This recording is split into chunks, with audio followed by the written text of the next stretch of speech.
Magandang buhay, Grade 7! Ngayong araw, ating susubukan ang inyong nalalaman sa pamamagitan ng isang pautakan.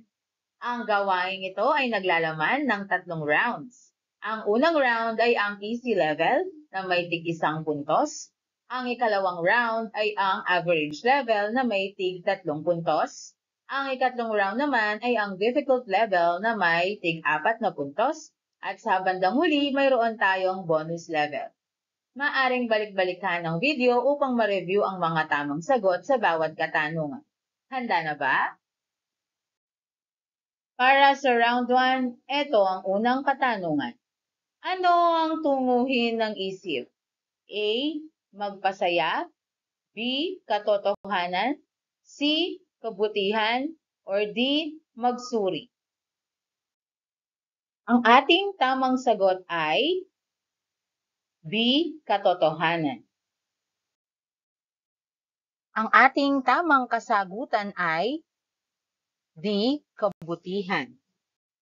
Susunod na katanungan, ito ay nanggaling sa salitang Latin na virtus o vir na nangangahulugang pagiging tao, pagiging matatag, at pagiging malakas. A. Isip, B. Pagpapahalaga, C. Dignidad, or D. Virtud. Ang tamang sagot ay D. Virtud. Sino ang sumulat ng 5 katangian ng mataas na pagpapahalaga at hierarkiya ng pagpapahalaga? A. Santo Tomas de Aquino, B. Albert Einstein, C. Max Keller, or D. John Locke? Ang tamang kasagutan ay letter C. Max Keller. Susunod na tanong. Sino ang pinapasalamatan natin sa mga biyayang ating natatanggap? A. Magulang, B. Diyos, C. Kaibigan, D. Guro. Ang tamang kasagutan ay letter B. Ang Diyos. Susunod na tanong. Ito ay mahalagang iniipon dahil walang katiyakan ang hinaharap. A. Pagkain, B. Dignidad, C. Pera, or D. Alahas? Ang tamang kasagutan ay C. Pera. Susunod na tanong, mahalaga ito para sa mga hindi inaasahang pangyayari. A. 24-hour rule, B. 70-20-10 rule, C. Emergency funds, or D. Savings goals? Ang tamang kasagutan ay ang pagkakaroon ng letter C, emergency funds. Susunod na katanungan, ito ang mahalagang dokumento na nagbibigay ng kahalagahan sa karapatan at dignidad ng tao. A. Universal Declaration of Human Rights or UDHR. B. Universal Declaration of Human Dignity or UDHD. Letter C. Universal Declaration of Human Welfare or UDHOW. Or D. Universal Declaration of Human Justice or UDHJ. Ang tamang kasagutan ay letter A. Universal Declaration of Human Rights or UDHR. Doon nagtatapos ang ating unang round. Ngayon, tingnan at bilangin kung ilan ang iyong check at maghanda para sa ating ikalawang round. Para sa round 2, tulad ng aking nabanggit kanina, ang bawat tanong ay nagkakahalaga ng 3 puntos. Handa ka na ba? Simulan na natin. Unang katanungan para sa round 2. Ito ang pinakamataas sa lahat ng antas ng mga pagpapahalaga. Tumutukoy ito sa mga pagpapahalagang kailangan sa pagkamit ng tao ng kanyang kaganapan upang maging handa sa pagharap sa Diyos. A. Pandamdam, B. Espiritual, C. Pambuhay, o D. Banal? Ang ating tamang sagot ay letter D. Banal. Susunod, naisipan ni Kael na magbakasyon at magpahinga dahil sa pagod na kanyang naramdaman noong mga nagdaang araw. Anong pagpapahalaga ang kanyang ipinakita? A. Pandamdam. B. Pambuhay. C. Espiritual. Or D. Banal.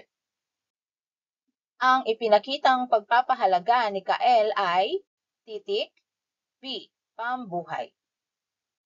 Para sa susunod na katanungan, paano naipapakita ang mabuting pagpapasya sa buhay? A. Nakikipag-usap sa kaibigan kung anong gagawing solusyon sa problema. B. Nagka-cutting classes kahit sa loob ng paaralan. C. Kumukonsulta sa magulang sa mga kalituhan sa buhay. Or D. Isinisikreto ang suliranin sa buhay. Alin nga ba ang nagpapakita ng mabuting pagpapasya? Ang ating tamang sagot ay titik. C. Kumukonsulta sa magulang sa mga kalituhan sa buhay. Susunod na katanungan. Anong ibig sabihin ng pananalig sa Diyos sa panahon ng pagsubok? A. Asahan na lulutasin ng Diyos ang lahat ng iyong mga problema. B. Magtiwala sa lakas at patnubay ng Diyos kahit sa kahirapan. C. Magdasal at hintayin ang gagawin ng Diyos. Or D. Magnilay at magpasalamat sa Diyos. Ano nga ba ang ibig sabihin ng pananalig sa Diyos? Ang tamang sagot ay titik B. Magtiwala sa lakas at patnubay ng Diyos kahit sa kahirapan. Susunod na katanungan, alin sa mga sumusunod ang hindi dahilan kung bakit mahalagang mag-ipon? A. Nagbibigay ng pananagutan at seguridad sa hinaharap. B. Nagpapahusay sa kakayahan sa pamamahala ng pera at pagpaplano. C. Paggamit ng pinaghirapang pera sa walang kabuluhan. Or D.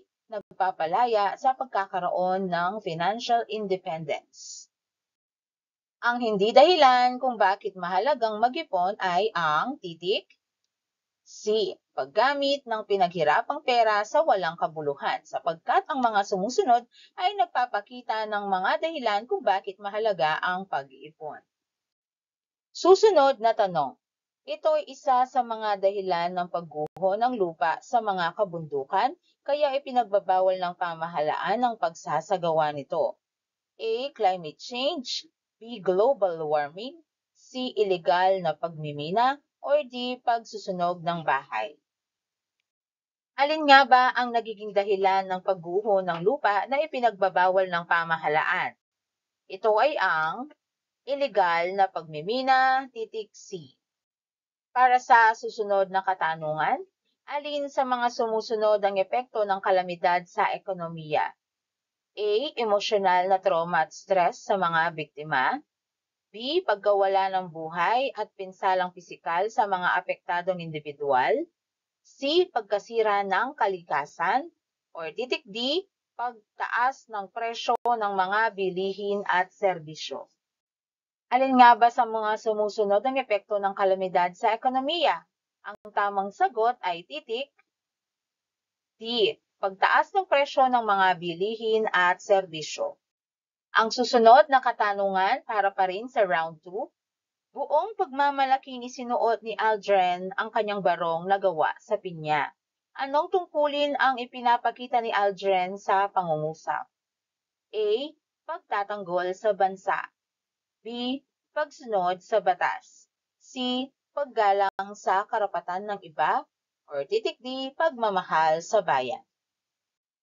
Ang ating tamang sagot ay titik D. Pagmamahal sa bayan dahil ipinakita ni Aldrin ang kanyang pagiging proud sa pamamagitan ng pagsuot ng kanyang barong na sariling gawa na gawa sa pinya. At doon nagtatapos ang ating ikalawang round.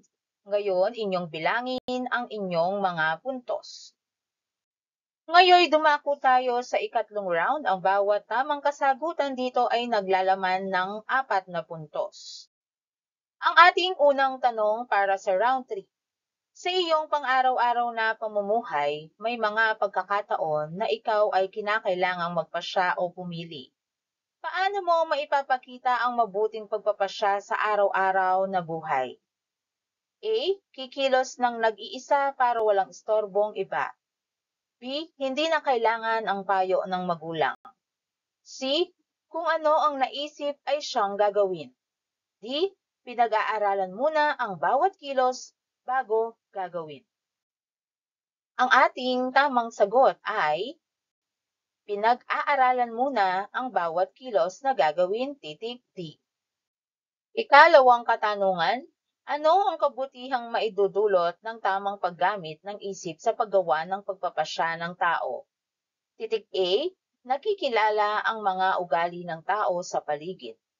B, nahuhusgahan ang kilos kung ito ay tama o mali. C, natutukoy ang mabuting pagpapasya lamang at hindi ang mali. Or titik D, napupuna ang pagkakamali ng iba. Ang ating tamang kasagutan ay titik B, nahuhusgahan ang kilos kung ito ay tama o mali.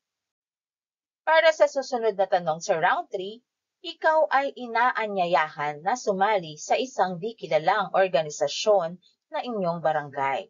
Ngunit ikaw ay nagdadalawang isip. Ano ang iyong gagawin? A. Sasabihin sa ibang kaibigan para may kasamang sasali. B. Magtatanong tungkol sa organisasyong ito. C. Sasama kahit walang alam sa organisasyon. Or titik D. Magtatago na lang sa araw ng pagtitipon. Sa mga ganitong klase ng sitwasyon, ang iyong dapat na gawin ay letter B. Magtatanong tungkol sa organisasyong nais mong salihan. Susunod na tanong. Kapag nahaharap sa isang hamon, ang isang taong may matibay na pananampalataya sa Diyos ay malamang na A. Sisihin ang kanilang sarili sa sitwasyon. B. Hihiling ng pag-asa at lakas ng loob. C. Madaling sumuko at pakiramdaman na wala siyang magagawa. Or D. Magpapatulong sa ibang tao. Ang isang taong may matibay na pananampalataya ay malamang na letter B. Hihiling ng pag-asa at lakas ng loob sa ating Panginoong Diyos. Para sa huling katanungan sa round 3, alin sa mga sumusunod na pangungusap ang nagpapakita ng isang tungkuling ginagampanan ng isang bata? A. Hindi pinapayagang maglaro si Alma dahil kinakailangan niyang magluto ng kanilang hapunan. B. Inaawit ni Maria ng lupang hinirang ng buong puso at pagmamalaki. C. Malayang inihahayag ng magkapatid ang kanilang opinyon sa kanilang tahanan. D. Nakapagtapos ng pag-aaral si Ben dahil sa sipag at tiyaga ng mga magulang sa paglalako ng bibingka. Ang tamang kasagutan na nagpapakita ng tungkulin na ginagampanan ng isang bata ay letter C. Malayang inihahayag ng magkapatid ang kanilang opinyon sa kanilang tahanan. Doon nagtatapos ang ating huling round at ngayon meron tayong karagdagang round na tinatawag na bonus round. Ang bonus round ay naglalaman ng 5 puntos sa isang tanong. Para sa 5 puntos, ipaliwanag, ang pagtupad sa sariling tungkulin ay bahagi ng pagiging mabuting tao. Doon nagtatapos ang ating review para sa araw na ito. Kung kayo ay may katanungan, pwede nyo akong i-PM sa aking messenger. Yun lamang, ito si Ginang Riza V. Garcia nagsasabing magandang buhay.